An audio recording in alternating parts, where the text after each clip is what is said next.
Hi friends, welcome back to నైజమంట్లండి. ఈరోజు మన రెసిపీ వచ్చేసి అప్పటికప్పుడే వేడి వేడిగా చేసుకునే క్రిస్పీ స్నాక్స్ రెసిపీ అండి. చాలా చాలా బాగుంటుంది. మరియు చాలా ఈజీ రెసిపీ కూడా అండి. పిల్లల నుంచి పెద్దవాళ్ళ దాకా చాలా ఇష్టంగా తింటారు. ముందుగా అయితే ఈ రెసిపీకి మనకు కావాల్సింది క్యారెట్ తురుము తీసి పక్కన పెట్టుకోవాలి. క్యారెట్ తురుము ఇక్కడ నేను చూస్తున్నాను కదా, ఈ సైజులోనే ఉండాలి. మరీ సన్నగా మాత్రం క్యారెట్ తురుము తీయొద్దు.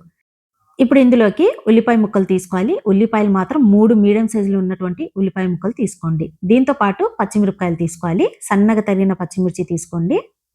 ఇందులోనే కారం పొడి వచ్చేసి 2 టేబుల్ స్పూన్ తీసుకోవాలి. ఉప్పు తగినంత. తినే సోడా ఉంటుంది కదండీ, బేకింగ్ సోడా ఒక హాఫ్ టేబుల్ స్పూన్ తీసుకోండి. మనకేంటంటే కొంచెం ఫ్లఫీగా వస్తాయి. చాలా బాగుంటుంది టేస్ట్. ఇందులోనే కరివేపాకు కూడా తీసేసుకోండి. కరివేపాకు సన్నగా తరిగినటువంటి కరివేపాకు తీసుకోవాలి. ఇక నేను చూస్తున్నాను కదండీ కప్పు. ఈ కప్పు నిండా రైస్ ఫ్లోర్ తీసుకోండి. బియ్యపు పిండి. దాదాపుగా ఈ బియ్యపు పిండి వచ్చేసి మాత్రం 5-6 టేబుల్ స్పూన్ వరకైతే ఉంటుంది. ఇప్పుడు అదే కప్పుతో 1 ½ కప్ వచ్చేసి శనగపిండి తీసుకోండి. ఇప్పుడు ఇందులోకి తీసుకున్నటువంటి వీటి మొత్తాన్ని చేత్తోనే కలుపుకోవాలండి. కలుపుకునేటప్పుడు మాత్రం ఇందులో నీళ్లు మాత్రం ఎక్కువగా కలపొద్దు. కొంచెం ఒక 2 టేబుల్ స్పూన్ నీళ్లు కలుపుకుంటే సరిపోతుంది. ఎక్కువగా కూడా నీళ్లు కలుపుకుంటే పల్చగా అయిపోయి మనకి ఇది పర్ఫెక్ట్‌గా రాదు. నేను ఇక్కడ చూయిస్తాను చూడండి. కన్సిస్టెన్సీ కూడా నేను ఇక్కడ కలుపుకునేటప్పుడు చూయిస్తాను. అదే విధంగా కన్సిస్టెన్సీ ఉండాలి. మామూలుగా అయితే పిల్లలకి స్నాక్స్‌లోకి క్యారెట్ ముక్కలు మనం పెట్టామనుకోండి, అస్సలు తినరు కదా! అలాంటి పిల్లలకి మాత్రం ఇలా మీరు స్నాక్స్ చేసి పెడితే చాలా ఇష్టంగా లాగించేస్తారండి. ఎందుకంటే అంత క్రిస్పీగా, అంత టేస్టీగా వస్తాయి కాబట్టి.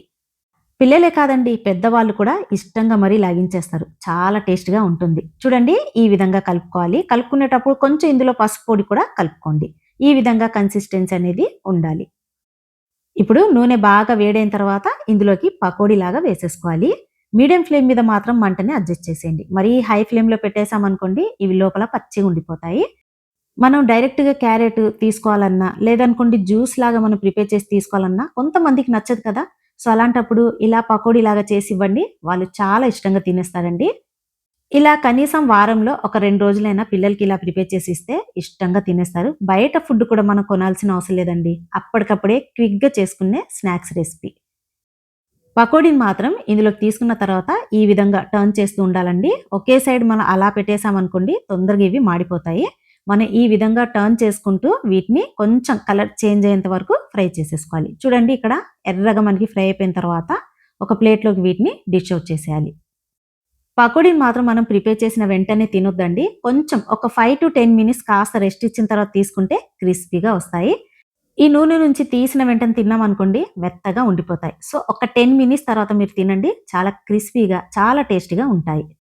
మరి ఈ పకోడీలోకి మనకు కొంచెం కరివేపాకు, దీంతో పాటు పచ్చిమిర్చి వేసుకున్నాం అనుకోండి, తినేటప్పుడు రుచి ఇంకా బాగుంటుంది. నేనైతే ఇదే ఆయిల్‌లోకి కరివేపాకు, దీంతో పాటు పచ్చిమిర్చిని కూడా ఫ్రై చేసేస్తున్నాను. ఇప్పుడు వీటిని తీసి ఈ పకోడీలో యాడ్ చేసి మనం తింటే రుచి మాత్రం డిఫరెంట్‌గా ఉంటుందండి. సో, చూసారు కదా ఫ్రెండ్స్! మరి ఈసారి పకోడీ చేసినప్పుడు ఇలా కొత్తగా డిఫరెంట్‌గా క్యారెట్‌తో యూజ్ చేసి మీరు పకోడీ చేయండి. మీకు కూడా నచ్చుతుంది. మరి వీడియో నచ్చితే తప్పకుండా లైక్ చేసి సబ్స్క్రైబ్ చేయండి. Thanks for watching friends.